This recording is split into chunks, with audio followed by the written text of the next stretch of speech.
friends, welcome to today's episode of Adventures with Bucky and Charlie. Today we're going for a walk. Nothing special, just trying out our walking skills. So thanks for tagging along.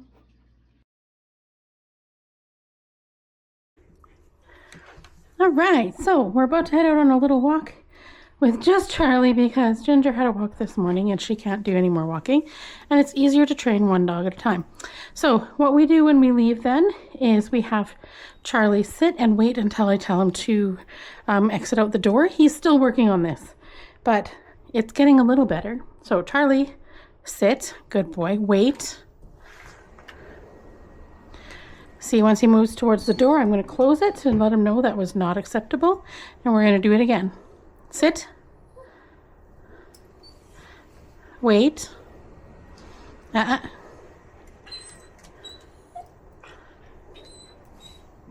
Wait. Oh, no, I did not say it. Sit. Wait.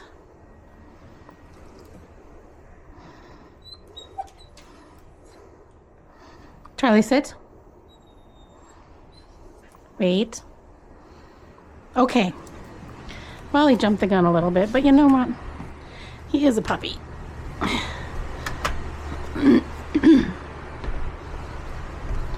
Okay.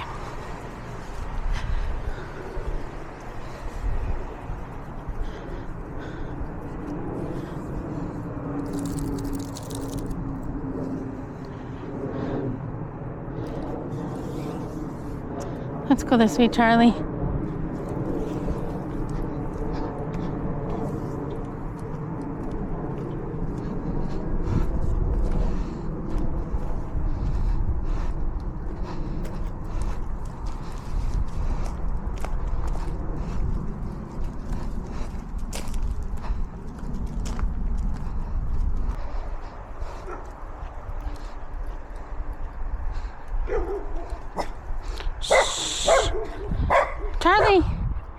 Charlie, come here.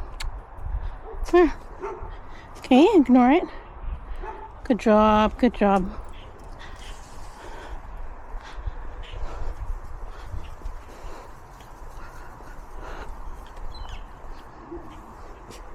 Shh, no, come on. Come on. Hey, no.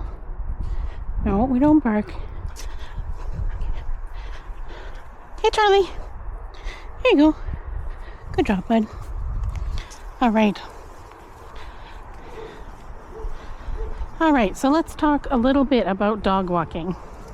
So there's a lot of different discussions when it comes to training a dog on leash, and a lot of different opinions, and might I even say controversies about walking dogs on leash. So some people believe that this is the dog's time to sniff and enjoy life and just be able to explore, so there should be no rules. That's great until you get in a scenario where maybe it's not safe, or your dog is out of control or causing problems or that sort of thing. Oh, I just had a moth fly into me. The second group of people believe that the dog should walk beside you with a J in the leash, so basically loose leash walking at all times, and that's their standard that they should be doing pretty much all the time. They should never be able to just roam around and do what they want. Other people, of course, will have their dog in a heel, which is really hard on the dog actually, and it doesn't really give them much freedom, so that's a really tough one too. So and then there's, of course, all the different groups in between and all that kind of thing. What I've kind of decided with Charlie is that as long as he's not pulling, did you see a magpie? Is he laughing at you?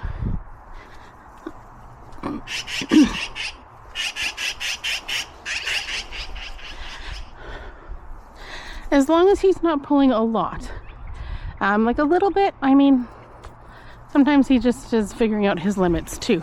But as long as he's not pulling a lot, then I'm going to give him some freedom to sniff and do his own thing. However,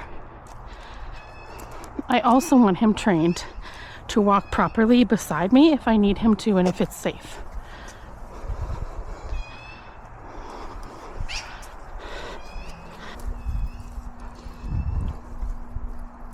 For example, I just had an individual walk past, and it probably would have been better for Charlie to be on a short leash just to make sure that he's safe and that everything's okay.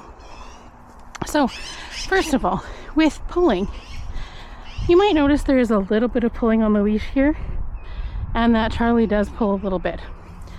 I think one of the challenges for me is recognizing how much pulling is too much pulling, because my previous dog, this version of Charlie's pulling, which I can handle with 2 fingers quite easily, was her version of being really good on the leash. So his bad was her good, because she was a soft-coated Wheaten Terrier, and terriers of course like to pull and they like to do their own thing. This is too much pulling. So I'm just going to stop and he's going to chill out a little bit, and then he can calm back down again. Right now he's just excited because there's a person.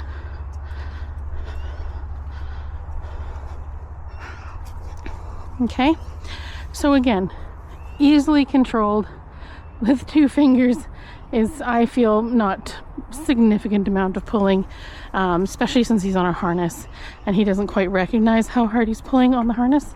If I wanted him to be more aware, I'd put it on the collar.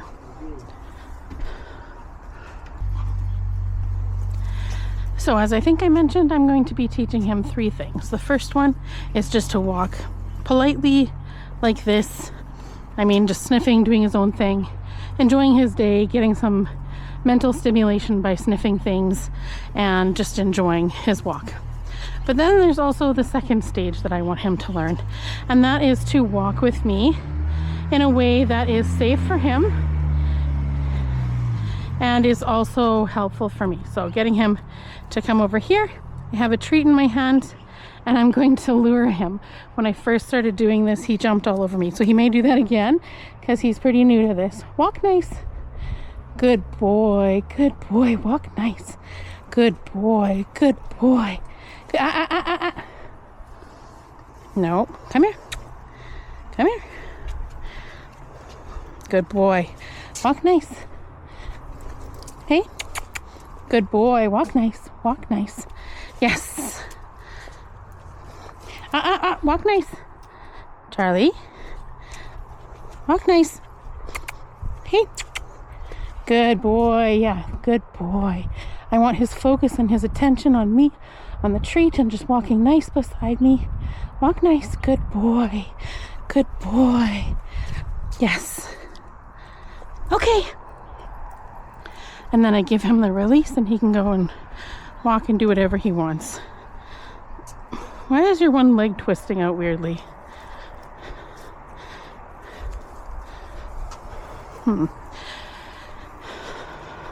So, that is something to make note of as well, is that puppies are growing and developing, and all of their joints and whatnot are still growing. Their bodies are growing at such a rate that you don't want to actually overwork them. So even though they have a lot of energy and they have a lot of they need a lot of exercise, it's also being really careful not to overdo it, because when you overdo it, again, it can cause their bodies to grow poorly or to be stunted in a way, just from overuse when they're too little. So being really careful to keep it within the safety of their age range as well, and keeping track of that. Look at him prancing, he's so cute. Right now, my purpose for this walk is mostly the mental stimulation of smelling things and seeing things, because he's been a little bit hyper this evening and he just needs to chill out a little bit. So hopefully that will help. Come on, bud. Good boy. So the third method that I will use with him eventually is to get him to heel. That is one that, to be honest with you, I've never done with any of my dogs, because it's a lot of work, and usually it's only for formal settings, like training or competitions or things like that. I don't really know many people who will heel their dog on a regular basis. It's really hard for a dog to stay that focused for a long period of time. They can do it, but yeah, it's a little bit of an interesting one. So that one is going to take a little bit more time. I haven't started that yet. Right now we're just, again, learning to be polite, to not pull like he is right now. Another part of catching that is just being aware of it yourself. Because my previous dog pulled so hard, sometimes I don't recognize when he's pulling because it's really not that big a deal. And yeah, it doesn't feel that hard. So I have to be aware of it myself. I have to pay attention and make corrections where needed and try to get his attention back. Now, if there's anything I can say about dog ownership, if you don't want to go through all the troubles of training your dog, if you don't want to do all of the, work of getting them to be like a super well-behaved dog, if you want to just have a dog like Ginger who's kind of just maybe not the brightest and follows along where she needs to, that's fine. But there are two things that I would say are crucial to dog ownership and being a good dog neighbor. And the first thing is always clean up after your dogs. If there's a sign on somebody's yard that says do not let the dog on the yard, respect that. Take your dog off of their yard. If people who you just know don't appreciate dogs, keep your dog off their yard. These people have dogs. I know that. I know they're going to be fine. Good Charlie. Good Charlie. Good boy. We just met some people from our neighborhood that wanted to chat, so we turned off our video for a while so we can get chatting, or we could chat with them. And Charlie just sat there and waited the whole time, kind of laid down for a little bit like this, just so we could hang out and chat with the neighbors. All right, bud. Let's get going. Okay? Charlie, walk nice. Come on. There you go. Good boy. Walk nice. Good boy. Good boy. Good boy. Walk nice. Good boy. Yes. Okay.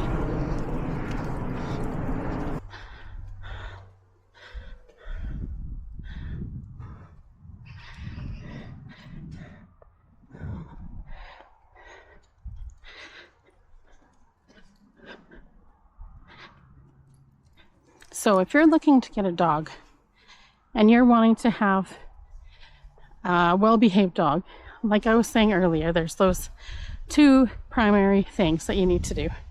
The first, clean up after your dog. And just like that sign that you just saw, if you see somebody's grass that says please keep off the grass, or no dogs on the grass, or if you know people don't like dogs on their grass, respect that. Keep your dog off their grass.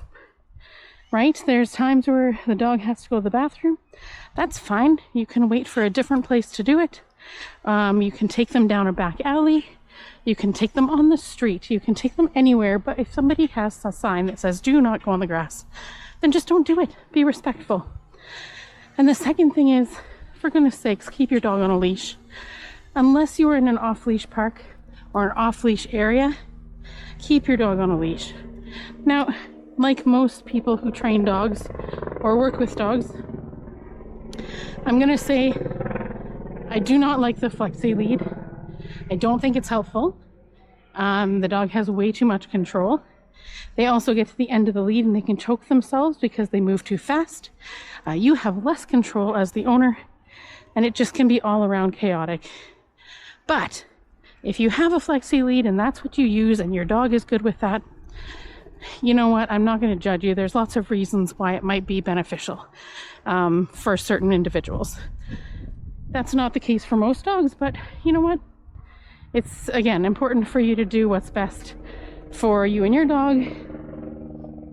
Don't worry about anything else. Just whatever you do, just keep them on a leash, right? If you're in an off-leash park, awesome. Let them go. But otherwise, keep them on a leash. Again, that being said, there are times that I let Ginger off leash, or I let her go without her leash in a main park area. I know it's terrible. I just contradicted what I just said. And I'm not, I'm not saying that it's a good idea, but here's why I feel comfortable with it with Ginger.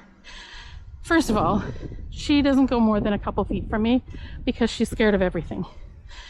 Secondly, because she's scared of everything, she won't greet other people, she won't greet other dogs. And if she sees a person or dog that she doesn't know, she'll just come straight to me to ask to be put back on her leash. And thirdly, the parks that I take her to, I can see for a very long distance. And I always make sure that if I see anyone, person, animal, whatever, I always put her back on leash and make sure she's right with me, so that she's not just wandering off and causing problems for other people and other dogs. So it's just being really respectful of the people around you and taking ownership of the dog that you have ownership of. So yeah, it's kind of common sense, but I think that it's missing for a lot of people, unfortunately. And it gives other dog owners a bad name when people are going for a walk in the park and they step in dog poo because someone didn't clean it up properly. So definitely something to keep in mind is that you need to clean up after your dogs and keep them on a leash.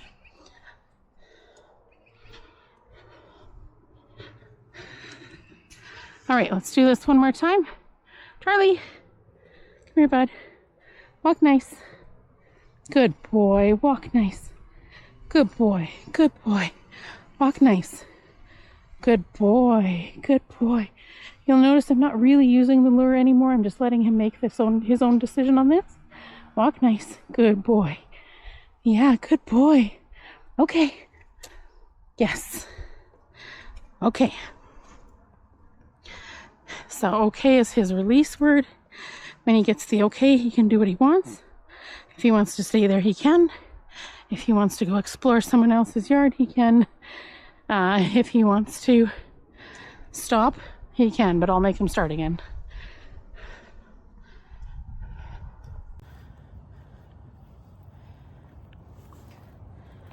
Charlie is thirsty, and there's so much dew on the grass that he's just basically leaving his tongue out and licking the grass. But he's dripping wet. That's how much dew there is. He's just like, his face is dripping because he's so wet. Right, bud? And he's being a little tiny bit pulley at the moment.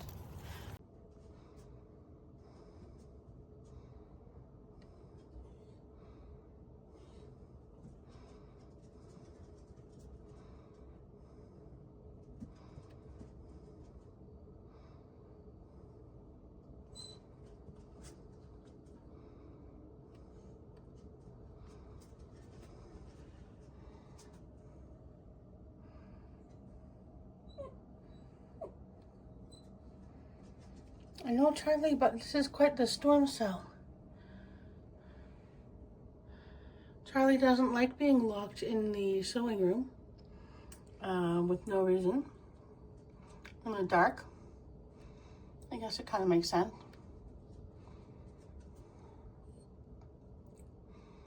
But come on, this is super cool.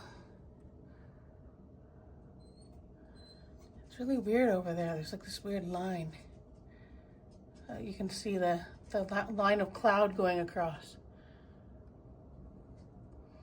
That's really neat.